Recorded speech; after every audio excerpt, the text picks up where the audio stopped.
Bonjour à tous. Donc, professeur Salah Baïna de l'ENSIAS. Comme je passe en dernier, il n'y aura quasiment pas de définition. On va aller très vite à l'essentiel, je dirais. Moi, je sais qu'il y a beaucoup de gens de la génération Z, peut-être même des générations qui ne sont pas encore identifiées. Et j'avais envie de poser la question, c'est quoi finalement la génération Z? Donc j'ai imaginé un petit test en disant, bon, qui a dit ça? Bon, je vais le faire vite. Finalement, la génération Z n'est peut-être pas celle qu'on attend. Et en fait, avec Frank Zappa, ceux qui ne le connaissent pas, c'est un peu l'Arabie Batmadi des États-Unis, d'ailleurs il lui ressemble. Et il a dit en 80, mais c'est quelque chose de très philosophique qui est à la base de ce qu'on appelle aujourd'hui l'intelligence artificielle, les systèmes experts, etc. C'est-à-dire comment passer, lui n'a pas parlé de data, mais comment transformer l'information en philosophie, en savoir, en connaissance, en croyance, en sagesse.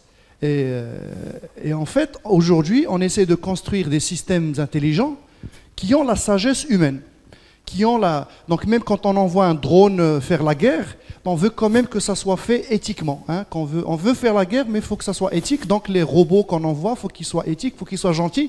Je veux dire, au bout d'un moment, il faut arrêter. On fait la guerre, on fait la guerre. Il n'y a pas d'éthique là-dedans. Enfin, je veux dire, et le problème de l'éthique, c'est que mon éthique n'est pas ton éthique. Je veux dire, le mal et le bien, on ne sait pas finalement qui a raison. Quand il y avait les croisades, c'était des peuples qui se battaient les uns contre les autres. Chacun des peuples était convaincu qu'il était dans son droit, qu'il était dans le vrai, et l'autre était dans le tort. Donc on ne pourra pas construire des systèmes éthiques, à part si on imagine qu'il y ait plusieurs éthiques, et à ce moment-là, c'est une autre question. Mais en fait, si on prend rien, on a dit que... Alors, les gens derrière ont rajouté, je sais que dans la salle, il y en a qui sont fans du DIKW, le Data Information Knowledge Wisdom. Je n'y crois pas beaucoup parce que je ne sais pas comment, à la limite, data information, c'est quelque chose qu'on sait manipuler. Knowledge, ok, on n'a pas de définition très claire de ce que c'est que la connaissance. La sagesse, on ne sait pas formaliser la sagesse. Et à partir du moment qu'on ne sait pas formaliser ce que c'est que la sagesse, on ne saura pas l'automatiser, on ne saura pas l'apprendre parce qu'il s'agit de faire de l'apprentissage, on ne saura pas la faire passer à un robot, à une intelligence. Donc, pour calquer un peu cette histoire de la data à la sagesse sur ce qu'on appelle aujourd'hui l'intelligence artificielle, j'ai pris une définition que j'ai découverte via une conférence à laquelle je viens d'assister.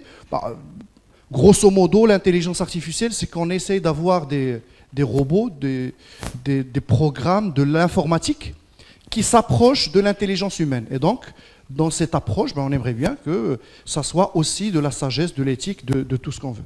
Et en fait, bizarrement, Imad, tout à l'heure, il a présenté Alan Turing, Marvin Minsky, etc., tout ce qu'ils avaient dit. Et quand on fait le retour sur ce qu'ils avaient prédit, eux, et là où on en est, en fait, on est loin. C'est-à-dire que Turing, il disait, on veut la transcendance, on veut l'algorithme qui représente l'humain, donc qui fait aussi bien. Et lui, il disait, à la fin du siècle, donc il se donnait 50 ans, ça il l'avait dit en 1951, à la fin du siècle, nous allons avoir des algorithmes qui réfléchissent, qui peuvent simuler l'humain. Donc on prend l'humain, on le remplace par un algorithme, ça passe. Marvin Minsky, 20 ans plus tard, il a dit, bon, on se donne 30... lui disait 3 à 8 ans, donc il avait un peu accéléré sur le champignon, et il disait, ça va se passer dans les années 80. Et là, on est en 2018, on est en 2020 quasiment, et Yann LeCun, qui est le boss de l'intelligence artificielle chez Facebook, installé à Paris, donc un centre intelligence artificielle, c'est le patron. Il dit, bon, l'intelligence artificielle d'aujourd'hui, elle est à peine à l'échelle de ce que c'est faire une souris. C'est-à-dire, en termes de complexité cognitive, l'intelligence artificielle qu'on sait faire aujourd'hui, elle ne dépasse pas ce que pourrait faire le cerveau d'une souris. Donc on est loin de l'intelligence artificielle, l'humain. Je veux dire, 2001, l'Odyssée de l'espace, c'est encore pas ça. Il faudra revenir.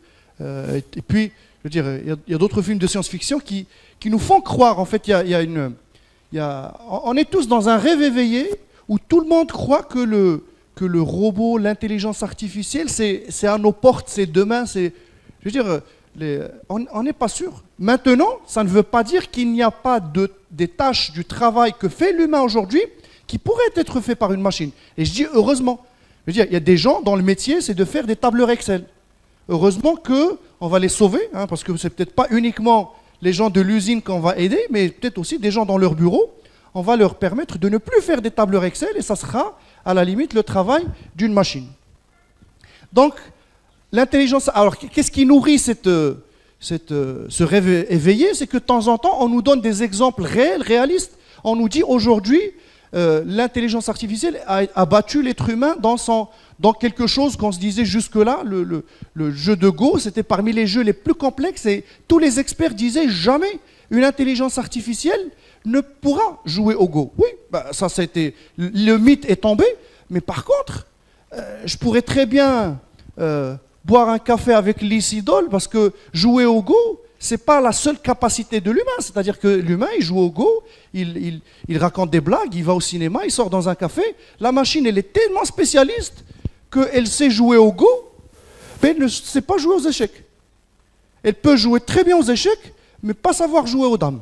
Donc, ce que disait tout à l'heure Ahmed, est-ce que si on prend un algorithme qui est très bon sur un problème et qu'on l'applique au problème d'à côté, est-ce qu'on va pouvoir le résoudre? Je ne suis pas sûr. Et ça, pour lui, c'est un problème, c'est un nouveau problème, et donc qui dit nouveau problème, dit nouvelle modélisation, nouvelle... Je vous donne un exemple très simple. On dit toujours que l'apprentissage, Alan Turing, dans son article de 1951, quand il racontait dans la 7e section, la 6e section, je ne me rappelle plus, quand il racontait que pour faire des cerveaux humains artificiels, il faut faire de l'apprentissage. Donc à l'époque, il parlait déjà de machines qui apprennent, et en fait, il disait que la complexité d'écrire du code qui remplace le cerveau humain adulte est exponentielle, on ne saura pas faire. Donc ce qu'on va faire, c'est qu'on va prendre des cerveaux de bébés, et on va faire de l'apprentissage de la même façon qu'on fait de l'apprentissage avec un bébé. Problème numéro 1, le gros problème, c'est qu'un bébé, quand il prend un verre dans la main et qu'il le laisse tomber, le verre casse. Tout de suite, il a compris que le verre, il casse et que tout ce que tu lâches de ta main, il tombe. Un seul test. Il n'a pas besoin de le faire la deuxième fois. D'ailleurs, quand il le fait la deuxième fois, allez, punition. Mais quand il met un stylo dans la prise électrique et qu'il se prend du jus, il ne va pas tester dans une autre prise électrique pour dire est-ce que c'est la même chose, on va tester, peut-être c'est différent, etc. Donc la machine, non, elle va devoir faire tomber tous les objets de la maison, et peut-être plusieurs fois, parce qu'on ne sait pas, peut-être que le premier verre est tombé, mais le deuxième verre ne va pas tomber. Donc c'est cet apprentissage-là que fait ce qu'on appelle aujourd'hui le machine learning, le deep learning, même le reinforcement learning. On va lui donner des bonbons à chaque fois qu'il réussit un test, mais l'être humain, une expérience des fois suffit, et on va très vite apprendre, chose qu'on n'est pas capable aujourd'hui de faire avec la machine, aussi spécialisée qu'elle soit. Donc dans sa discipline, on a besoin de faire beaucoup de tests, et si en plus on dit on va appliquer ce qu'on vient d'apprendre sur le Go sur un autre jeu, elle est complètement inapte à pouvoir le faire autrement. Donc il faut se méfier quand même de tout ce qu'on nous dit. Alors aujourd'hui, on sait faire des machines qui font du dessin. Tout à l'heure, Ahmed il a montré le rêve éveillé, enfin l'image un peu surréaliste. Là, juste pour l'anecdote, le tableau qui est à l'extrême droite pour vous, il a été vendu à, on va dire, 500 000 €. Donc il y a un acheteur qui a payé pour acheter une œuvre artificielle. Bon, qui est cet homme? Pourquoi il est comme ça? De toute façon, l'intelligence artificielle est incapable de vous expliquer ce que c'est. Mais en tout cas, ça ressemble à 99,99 des 1 million de tableaux qu'elle a analysés, synthétisés sur un seul. Mais pourquoi elle l'a fait dans cette posture? Encore une fois, incapable d'expliquer l'émotion, etc. Alors, on a tendance à voir beaucoup d'exemples dans ce sens. Moi, j'ai besoin de vous donner un autre exemple. Alors, ça, c'est très récent. Hein, c'est en octobre, ça vient de tomber la semaine dernière. On a mis en compétition des avocats et une intelligence artificielle. Et on a ramené 20 avocats. On leur a donné, problème simple d'un avocat, vous avez un contrat dans la main, dites-nous si ce contrat est, c'est-à-dire il n'y a pas de clause, il n'y a pas de petit astérisque quelque part qui ne va pas, etc. Les avocats ont eu besoin en moyenne de 20 heures de travail. L'intelligence artificielle, elle l'a fait en 20 secondes.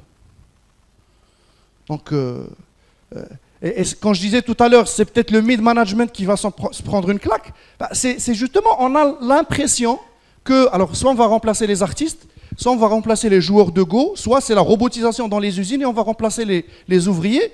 Mais il faut se méfier, il y a peut-être des métiers qui sont tranquilles dans leur coin, qui, encore une fois, ce n'est pas de l'intelligence qui va remplacer l'humain, l'avocat, pour ce qu'il est, pour sa façon de parler, pour l'éloquence qu'il a, mais pour une tâche bien précise, analyser des centaines de lignes et nous dire OK, pas OK, go, no go. C'est juste l'information dont on a besoin. Alors après, et si on appliquait ça à une entreprise? Parce qu'aujourd'hui, moi, mathématiques, c'est appliqué à l'entreprise. Le jeu de Go, le dessin, bon, pour une entreprise, c'est pas le fond de son métier, mais par contre, une entreprise, elle fait des factures, elle cherche des clients, elle fabrique des produits, elle cherche des niches de marché, elle fait de l'innovation. Comment l'intelligence artificielle peut révolutionner le travail de l'entreprise? Et en fait, à travers 2-3 événements auxquels j'ai participé cette année, j'étais en confrontation avec des gens de métier, et en fait, je me suis rendu compte que les nouvelles solutions, ce qu'on appelle système d'information, applications qu'on est en train de vendre aujourd'hui aux entreprises, ben, les plus avancées, je dirais les pionniers, ils ont tous une petite brique d'intelligence artificielle dans l'histoire. Ça veut dire que quand vous allez voir les gens qui font les achats, ben, les achats, c'est sélectionner des fournisseurs, regarder la réputation d'un fournisseur. Est-ce que ce fournisseur va pouvoir me faire du produit de bonne qualité? Est-ce qu'il va être fiable? Est-ce qu'il va livrer à temps, etc. Ben, ça, c'est du travail qui peut être fait par une intelligence artificielle qui va analyser beaucoup de dossiers, beaucoup de données, Internet tout entier si c'est nécessaire, pour me dire ben, celui-là il est fiable, celui-là il est moins fiable. Chose que les banques aujourd'hui font très bien quand il s'agit de faire du scoring pour donner un crédit. Aujourd'hui, pour vous donner un crédit, la banque elle déroule une application qui dit lui il est bon, lui il n'est pas bon. Encore une fois, il faut se méfier. Il n'est pas bon, ça veut dire des fois on confond analyse prédictive et prédiction. L'analyse prédictive, c'est du prévisionnel. Quand je vous disais qu'on est tous dans un rêve éveillé, quand on pense analyse prédictive, on pense que ben, la machine, elle va vous dire que le train numéro tel, il va avoir un accident à tel endroit, attendez-le. Donc l'histoire, c'est de prendre sa montre et d'aller se positionner avant l'arrivée du train et il y aura un accident. Non, c'est pas ça l'analyse prédictive. L'analyse prédictive, c'est de la probabilité qui va vous dire, ben, à partir d'un certain temps, c'est de la probabilité, je vais dire un peu long terme, et qui va nous donner plus de précision dans nos prédictions. Mais c'est même pas de la prédiction, ça reste de la prévision. Donc, c'est démystification du mythe de l'analyse prédictive, parce que tout le monde pense aujourd'hui que l'analyse prédictive fait de la prédiction. Or, elle fait du prévisionnel, chose qu'on a toujours fait. Avec un système d'entreprise ordinaire, on fait du prévisionnel. Prévisionnel de vente, prévisionnel de fiabilité d'un fournisseur, prévisionnel de fidélité d'un client, parce que quand je vends un client, j'aimerais bien savoir si c'est un bon client par la suite ou si c'est un mauvais client. Et en fait, ces briques d'intelligence artificielle, parce qu'aujourd'hui c'est comme ça qu'on l'appelle, bah, elles vont trouver leur place dans les différents outils qu'on utilise aujourd'hui dans l'entreprise. Donc, j'ai juste un petit canevas de transformation. Si on veut savoir si un métier est disruptif, un métier qui risque de sauter avec les nouvelles technologies, on se pose 2 questions. Quel est son degré de cognition? Est-ce que c'est un métier qui a besoin de beaucoup de réflexion, de beaucoup de savoir, de beaucoup de données? Et quel est son degré de, on va dire, manualité, si le terme existait, mais est-ce que c'est un métier manuel? Et donc on a une matrice et on se dit, bah, d'un côté, en bas, c'est les métiers manuels, en haut, c'est les métiers à droite, c'est les métiers non manuels, à gauche, c'est les métiers manuels. En haut, c'est les métiers avec beaucoup de cerveau, avec beaucoup de jugeote, et en bas, c'est les métiers pas de jugeote, quasiment pas, et on peut l'appliquer à n'importe quel secteur. Vous l'appliquez à la production, à l'analyse, au management, aux achats, au service après-vente, au service client, et vous allez vous rendre compte que, bizarrement, alors, ça a été appliqué, là c'est un cas sur les achats, et bizarrement, toutes mes données sont open source, je peux vous donner les slides après, il n'y a pas de souci. Déjà comme ça, on ne voit pas beaucoup, alors si en plus avec les photos, ça risque d'être... Oui, pas de problème, je peux même donner d'autres références. Et en fait, en rouge, c'est des jobs stratégiques. Et on s'est rendu compte que bizarrement, il y a des jobs stratégiques qui sont très cognitifs, mais très manuels en même temps. Et du coup, si l'intelligence artificielle arrive, Ah bah, peut-être il y a des petites boulettes en rouge qui vont sauter parce que remplacer. Donc on a toujours l'impression que c'est le physique, c'est l'ouvrier dans son usine, c'est les drones, c'est les tablettes, enfin les chaînes de production automatisées qui vont d'abord changer le monde. Peut-être que c'est pas ça qui va d'abord changer le monde. Peut-être que c'est le tableur Excel qui remplacera la personne qui fait du tableur Excel. Aujourd'hui, Google est en train de travailler sur des fichiers Excel où j'aurai pas besoin de savoir coder, ni de savoir faire des diagrammes, ni de connaître la formule pour faire la somme, la moyenne. Donc j'ai juste besoin de me connecter, je dire allô Google, trouve-moi le chiffre d'affaires annuel, je te donne toutes les factures, débrouille-toi, chiffre d'affaires annuel du produit X, etc. Et lui, il va faire le tableur Excel. Donc méfions-nous des choses qui vont sauter d'abord. Vous savez, il y a des... En sécurité, on parle de la première barrière, de la deuxième barrière et de la troisième barrière de sécurité. Ben, en intelligence artificielle, il y a peut-être des barrières qui ont sauté comme ça. Et moi, je dis qu'au moins celui qui est dans l'usine, qui est dans l'atelier, qui est en train de travailler des produits physiques, lui, il a une existence réelle parce que le produit a besoin d'être déplacé physiquement, a besoin d'être manipulé.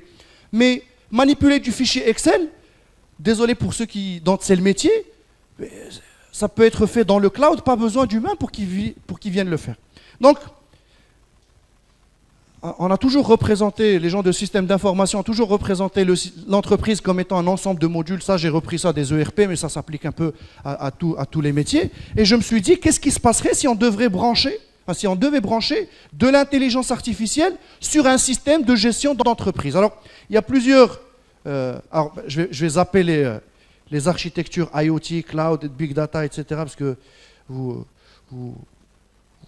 on est entre gens du domaine et donc on voit un peu comment ça pourrait marcher. Mais la première réflexion, c'est de dire on va mettre de l'intelligence artificielle partout. Ça, c'est ce qui est en train d'être fait aujourd'hui. C'est-à-dire, SAP vous dit, je sais pas, Jagger, il dit, moi, mon logiciel pour faire les achats, dedans, il y a de l'intelligence artificielle. SAP va vous dire, moi, mon logiciel pour gérer la relation clientèle, dedans, il y a de l'intelligence artificielle. Les gens de la prod, vous achetez un MES, ils vous disent, mon MES, dedans, il y a de l'intelligence artificielle. Et donc, c'est de l'intelligence artificielle qui est un peu diffuse partout. Mais ça c'est ce qu'on appelait, quand c'était l'histoire des systèmes d'information, on parlait des silos. Et on est en train aujourd'hui de vendre de l'intelligence artificielle en silos. C'est-à-dire chacun sa propre intelligence. Alors, on sait l'avantage de cette représentation en silo, c'est qu'on a vu ce qui s'est passé. On sait qu'on est parti dans les années 70 des silos, et aujourd'hui, on est dans le cloud. Et donc, on va suivre les mêmes chemins. On a la même pensée, la même façon, la mutualisation. On va faire, si ce n'est pas les mêmes erreurs, mais on va suivre en tout cas les mêmes chemins. Donc, bientôt, on va vendre l'intelligence artificielle. Alors, elle n'est pas généralisée pour gérer nos vies, mais elle est généralisée à l'intérieur d'une entreprise. Donc, on va vous dire, tiens, SAP vous propose le système intelligent qui fait tout avec une seule intelligence artificielle, avec un seul cerveau central qui gère tout votre métier. C'est bien, mais quand tu es une PME et que tu te dis, finalement, moi, j'ai pas beaucoup de data. Je fais comment si j'ai pas beaucoup de données? Comment va être l'apprentissage? Les gens de l'apprentissage savent que il faut beaucoup de données pour faire de l'apprentissage. La dernière fois, je discutais avec des médecins, je disais, mais quand je rencontre un cas, vous savez, il y a des maladies rares où il y a un cas en Afrique, un cas en Asie, un cas en Amérique du Sud. Si je n'ai pas le deuxième cas, je n'ai pas d'apprentissage à faire. Donc, ça serait bien quand même de mutualiser la connaissance. Et donc, on passe d'une intelligence artificielle par entreprise à une intelligence artificielle pour les entreprises. C'est-à-dire une intelligence, ce que j'appelle IA as a service. C'est-à-dire, moi je me connecte, je donne mes données à l'entreprise et c'est l'entreprise qui le fait pour moi. C'est exactement ce qui nous arrive nous en tant qu'êtres humains. C'est-à-dire, on donne nos données de déplacement aux entreprises, enfin à Google, et Google nous dit, pour aller de là à là, c'est comme ça qu'il faut faire. Et si on projetait la même vision sur les entreprises donneraient toutes leurs données à Google, à Watson, à ce que vous voulez. Et c'est Watson qui dirait, pour faire plus de croissance, voilà ce qu'il faudrait faire. Pour atteindre plus de clients, voilà ce qu'il faudrait faire. Pour choisir le meilleur fournisseur, voilà ce qu'il faudrait faire. Parce que lui n'apprend pas uniquement sur vos données. Vos données peuvent être insuffisantes pour faire de l'apprentissage. Mais si on mutualise cette intelligence artificielle et qu'elle devienne vraiment... Là, elle est étendue. Alors, jusque-là, j'ai utilisé le circuit standard, je dirais, comment on est passé du silo jusqu'au cloud. On pourrait s'amuser à dire la blockchain, parce que dans mon titre, il y a quand même blockchain. Et on dit, la blockchain, aujourd'hui, j'ai entendu personne parler de blockchain, et au moins, je me suis dit, tiens, ça, c'est quelque chose qui va faire le clou du spectacle dans ma présentation. Quid de la blockchain? En fait, indépendamment du concept même de blockchain, parce que finalement, la blockchain, c'est juste un système distribué, en fait, c'est des feuilles de calcul distribuées sur toute la planète. Ce qui est intéressant dans la blockchain, c'est la rémunération. C'est-à-dire que vous avez un système, plus vous minez pour lui, plus vous travaillez pour lui, plus il vous donne des miettes de bitcoin, de monnaie, de ce que vous voulez, il vous donne des miettes pour vous rémunérer. Donc, vous calculez pour moi, moi je vous rémunère. Et en fait, si on met de l'intelligence artificielle sur tout ça, ben, ce qui va se passer, tout simplement, c'est qu'on peut avoir une intelligence artificielle distribuée sur la blockchain. Qu'est-ce que ça veut dire? Ça veut dire que tout le monde va vouloir travailler pour elle parce qu'elle rémunère. Parce que, plus vous faites un petit calcul pour elle, moi je vous donne quelques miettes de monnaie. J'invente ma monnaie, je vous donne de la monnaie que vous pourrez exploiter par ailleurs. Donc, cette intelligence artificielle déployée sur de la blockchain, elle est inarrêtable. Parce qu'à la limite, si on a peur, moi je vous dis, si un jour on vous dit qu'il y a de l'intelligence qui tourne sur de la blockchain, là il faut commencer à paniquer. Parce que le problème c'est quoi? C'est que si on veut la couper, ben, on n'a pas de bouton pour l'arrêter. À la limite, l'entreprise elle a des serveurs, je débranche le serveur, j'ai gagné. Mais dans la blockchain, tout le monde est serveur. Votre téléphone est serveur. Des fois, vous allez sur des sites qui font du calcul sur votre téléphone sans que vous le sachiez. Ça c'est le danger du blockchain. Comme problématique distribuée, bah, inarrêtable. Et donc, si un jour on déploie de l'intelligence artificielle sur de la blockchain, bah, après on va courir pour l'éteindre. Mais comme elle rémunère les serveurs qui travaillent pour elle, bah, en fait, elle a des mercenaires. En fait, les centres de calcul, les téléphones portables, les serveurs se transforment en mercenaires qui font tourner une intelligence artificielle pour peu qu'elle soit pas très éthique ou pour peu qu'elle soit intrusive. À ce moment-là, on aura quelques problèmes pour aller l'arrêter. Et je pense que c'était mon dernier slide. Donc, comme j'ai promis que j'allais aller vite, j'ai tenu ma promesse.